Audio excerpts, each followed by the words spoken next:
اعوذ بالله من الشیطان الرجیم بسم الله الرحمن الرحیم. درس تر مخه تاسو ټولو ګرانو محصلینو خویندو ورونو ته سلامونه او نیکې هیلې وړاندې کوم. لکه څرنګه چې تاسو په جریان کې یاستئ چې زموږ درس پنځمې اونۍ ته رسېدلی او نن انشاءالله د پنځمې اونۍ درس اخلو. هغه هم د کریمینالوژي عمومي پیژندنه ده د پنځم سمستر محصلینو لپاره چې په عمومي پیژندنه کې موږ د کریمینالوژي لغوي او اصطلاحي تعریفونه تاسو ته په لومړیو کې کړي وو او دوهم عنوان چې و د کریمینالوژي تاریخي سیر و په دې باندې بحث کړی و. بیا دریم عنوان د کریمینالوژي اهمیت د اسلامي شریعت له نظره و چې په دې باندې بحث وکړه او نن له خیره څلورم عنوان ده د کریمینالوژي په عمومي پیژندنه کې چې هغه د کریمینالوژي اهمیت دی، هدف دی، موضوع ده او ګټې دي چې دا هر یو په جلا جلا عنوانونو کې تر بحث لاندې نیسو چې کریمینالوژي د کومو نقاطو له نظره با اهمیته ده او همدارنګه هدف یې څه شی ده، موضوع یې څه شی ده او ګټې کوم یو دي چې ننني درس کې به پرې مفصلا بحث وکړو. او آخري عنوان په عمومي پیژندنه کې هغه د کریمینالوژي اړیکې د نورو جنایي علومو سره چې موږ دلته د حقوق جزا سره د کریمینالیستیک سره او جزا پیژندنه یا پینولوژي سره تر بحث لاندې نیسو. نو لومړی راځو د کریمینالوژي اهمیت ته. کریمینالوژي د دوو نقطو له نظره با اهمیته ده چې یوې د جرمي پدیدې له منځه وړلو نقطې نظره ده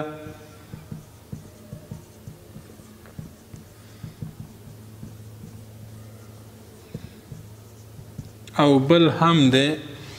ظالم او مظلوم سره د مرستې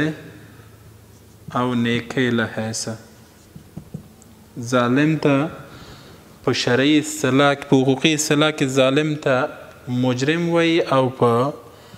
مظلوم ته بیا مجنی علیه وایي. یعنی د دوو نقطو نظره کریمینالوژي با اهمیته ده، یو جرمي پدیدې له منځه وړل، بل هم د ظالم او مظلوم سره د مرستې او نیکۍ په لحاظ سره. دا دواړه واضح کوو.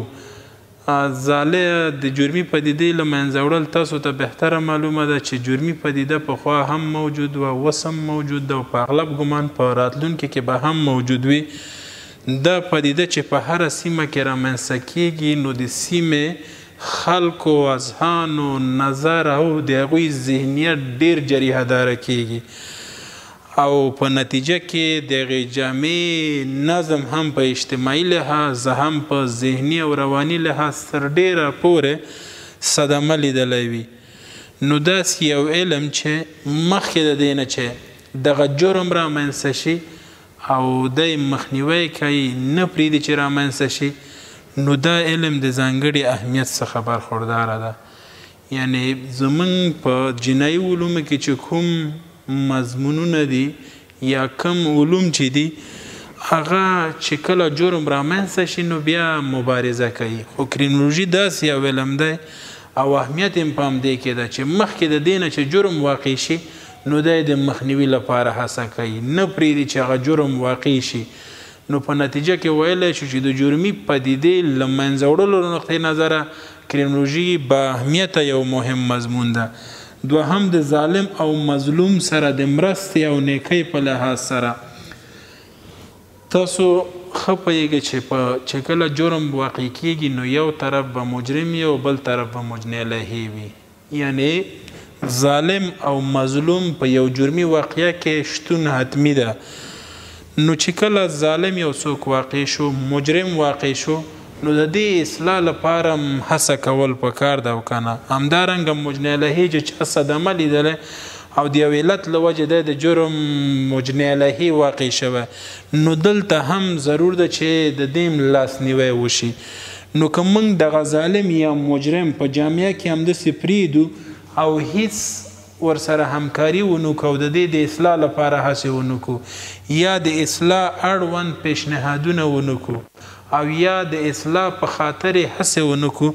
نو دا په خپل ذات کې دغه مجرم به لا پسې مجرم شي، عادتي مجرم به شي او جامعه به ورنه ډېر په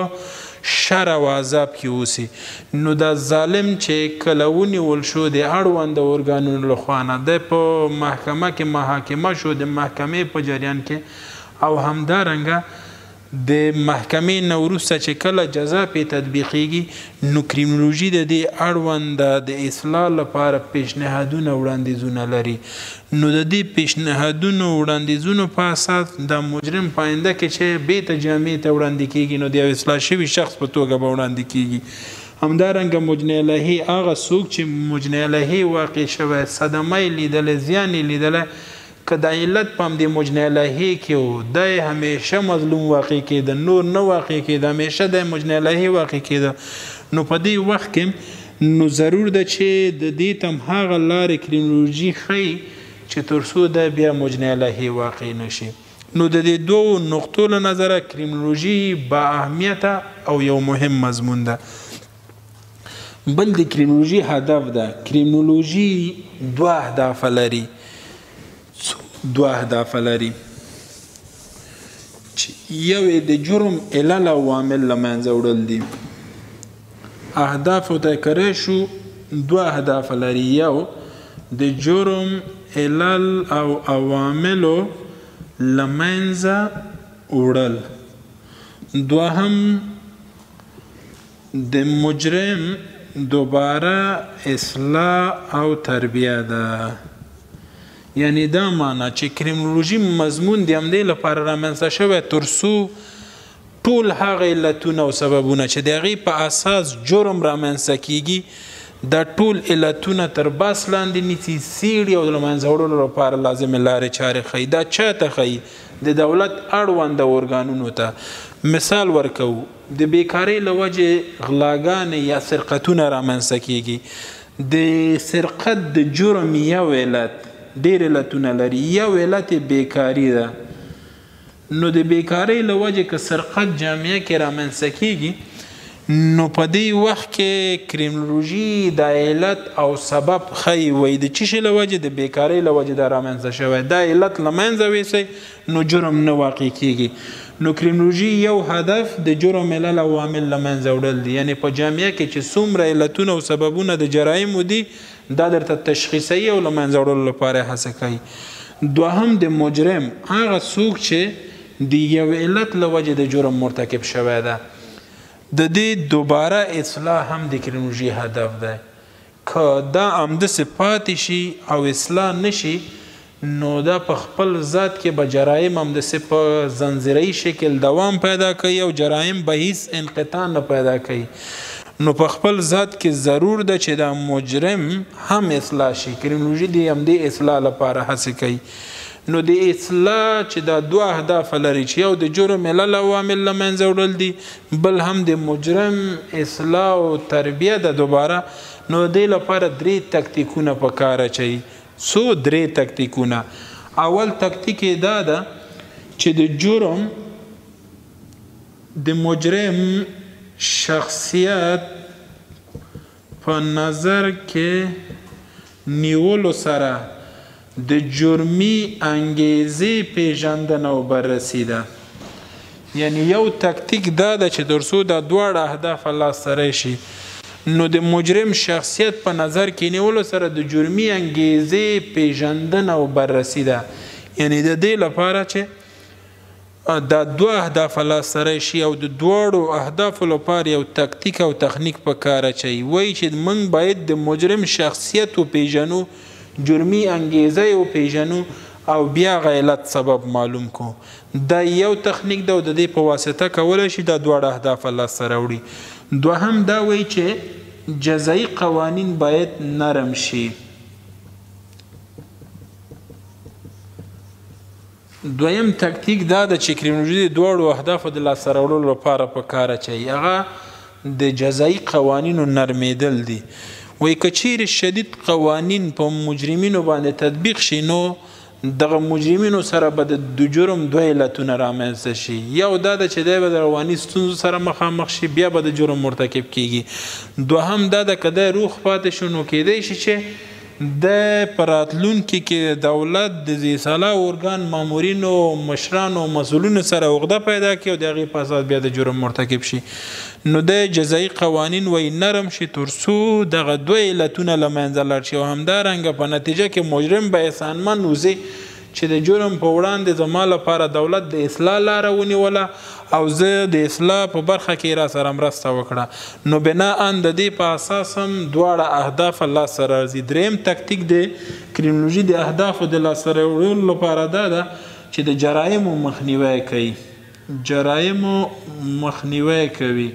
چې دا مخنیوی په دوو طریقو سره کیږي چې یوې عامه مبارزه ده بلې دویمې خاصه مبارزه عامه مبارزه بیا داسې ده چې د میډیا مطبوعاتو له لارې او همدارنګه د منابرو له لارې یا د مسجدونو د امامانو چې په منبر کې مسلې کوي واعظ او نصیحت کوي د هغې له طریقه خلق د جرایمو په عواقبو باندې پوهي چې جرایم ډیر بد عواقب لري او په نتیجه کې د اشخاص هغه سالم لارې نه غلط لارې ته سوق کوي او دا به د ډیرو ستونزو سره مخامخ شي نو بنا ان عامه مبارزه موږ او تاسو ټولو پورې تړلې ده محصلینو پورې عام خلکو پورې علماو پورې ترڅنګ مشرانو پورې د ټولو پورې تړلې خبره ده چې دوی باید عامه مبارزه وکړي بل خاصه مبارزه ده چې بیا دا په خپل وار سره هم د څلورو کټګوریو په وړاندې کیږي څو کټګوریو په وړاندې څلورو اول چې ده د معتادینو په وړاندې دویم چې ده د مجانینو په وړاندې دریم د بې سرپرسته ماشومانو په وړاندې بې سرپرسته ماشومانو په وړاندې او څلورمې چې ده هغه ماشومانو په وړاندې چې والدین په اخلاقي فساد اخته اوسي یعنی کریمینالوژي د خپلو اهدافو لپاره چې دوه اهداف لري یو د جرم علل او عامل له منځه وړل دي دویم د مجرم دوباره اصلاح او تربیه ده د دې لپاره درې تکتیکونه پکار اچوي چې یو د مجرم شخصیت په نظر کې نیولو سره د جرمي انګیزې پیژندنه وبرسي جزایي قوانین باید نرم شي او درېیمې چې ده د جرایمو مخنیوی کول دي چې دا دوه ډوله مخنیوی کیږي عامه مبارزه خاصه مبارزه عامه مبارزه مو ویله چې د مطبوعاتو میډیا له طریقه خاصه مبارزه په څلورو کټګوریو کې د معتادینو په وړاندې معتادین که په جامعه کې وایي لرې نشي او ځانګړو مراکزو کې ونه ساتل شي نو دوی خپل عامل د جرم ده غلاګانې کوي زه خپل د نشهیي موادو ترلاسه کولو لپاره غلا ته مخه کوي او په نتیجه کې غلاګانو په اساس جامعي نظم خرابیږي بل هم د مجانینو په وړاندې مبارزه ده مجانین که په جامعه کې همداسې عادي اشخاصو په څیر ژوند وکړي وګرځي نو طبعا چې دوی به د جرایمو مرتکب کیږي ځکه ښه او بد نه پیژني روا او ناروا نه پیژني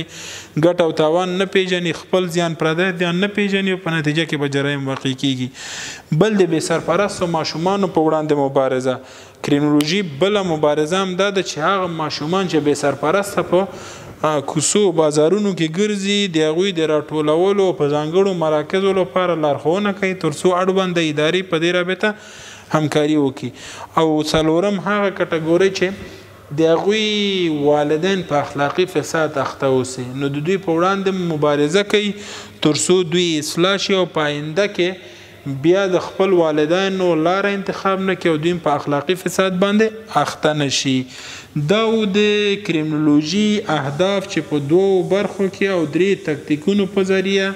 درته واضح شو ورپسې د کریمینالوژي موضوع ده په عمومي پیژندنه کې څلورم عنوان هغه د کریمینالوژي اهمیت او هدف هم وویلی ورپسې راځو د کریمینالوژي موضوع د کریمینالوژي موضوع جرم ده پښتنه دا ده چې کریمینالوژي دغه جرم چې ده د مختلفو علومو لکه حقوق جزا پیژندنه او همدارنګه جنایي ارواپوهنه جنایي جامه شناسي مختلفو علومو له نظره دا جرم د بحث وړ موضوع ده کریمینالوژي په کوم لحاظ څیړي دا واضح ده چې کریمینالوژي یو غیر حقوقي جنایي علم ده دی په حقوقي لحاظ نه څیړي بلکې دی په انساني بشري او تکتیکي لحاظ تر باس او څېړنې لاندې نیسي. یعنې دا معنا چې دغه جرم په خپل ذات کې د کریمینالوژي موضوع تشکیلوي تر څو په دې کې څه شی معلوم کي؟ مجرم معلوم کی، د جرم علل او عوامل معلوم کی، د جرم د لمنځه وړلو یا محو کولو لارې چارې معلوم کی، او همدارنګه دغه مجرم چې د دې جرم په واسطه مجرم شوی ده د دې دوباره اصلاح په برخه کې موږ ته هلې ځلې وکړي او دا جرم په مختلفو زاویو چې په بشري او تکتیکي او د علت او د جامع نظم ته په کتو سره تر باس او څېړنې لاندې نیسي. دا یې موضوع وه. کریمینالوژي کومې ګټې لري؟ مهمه دا ده چې په دې ګټو باندې بحث وشي. باید موږ معلوم کړو چې کریمینالوژي د کومو لحاظونو ګټوره ده. 5 ګټې لري. اوله ګټه یې دا ده چې درندو مجازاتو حذفول. درندو مجازاتو حذفول دي. یعنی ټول هغه جزاګانې چې درانده وي د اصلاح زمینه سازي نه کوي نو د دې د حذف په برخه کې کریمینالوژي ډېرې هڅې کړي. پخوا وختونو کې ډېر درانده درانده جزاګانې په مجرمینو تطبیق کېده، په نتیجه کې به دا مجرم نه اصلاح کېده او دا مجرم به د یو ناسالم شخص په صفت به جامع ته وړاندې کېده. دوهم دا ده چې د غیر انساني مجازاتو حذفول دي. یعنی دا معنا چې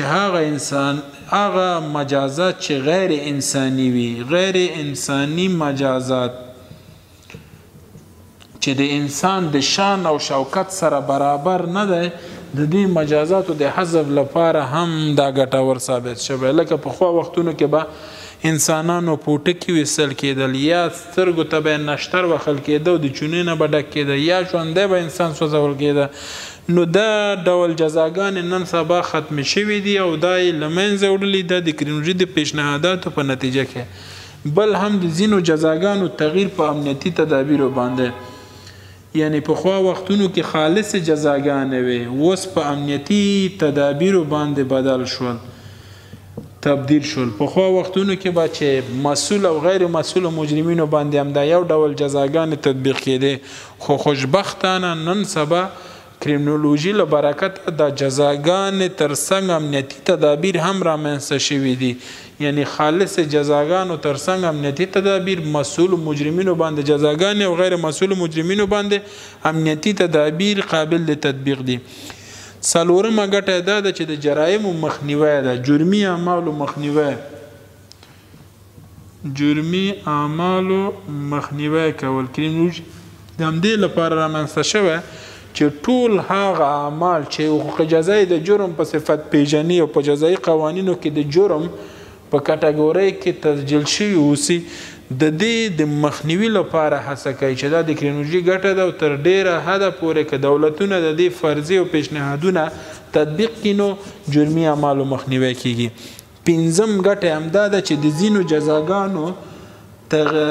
انتقام جویي هدف تغییر په اصلاحي هدف باندې. د جزاګانو انتقام جویي هدف تغییر په اصلاحي هدف باندې. پخوا وختونو کې به چې یو چا جرم ترسره که نو د هغې مجني الهي د کورنۍ هدف به همدا و چې دغه شخص نه خپل انتقام واخلي.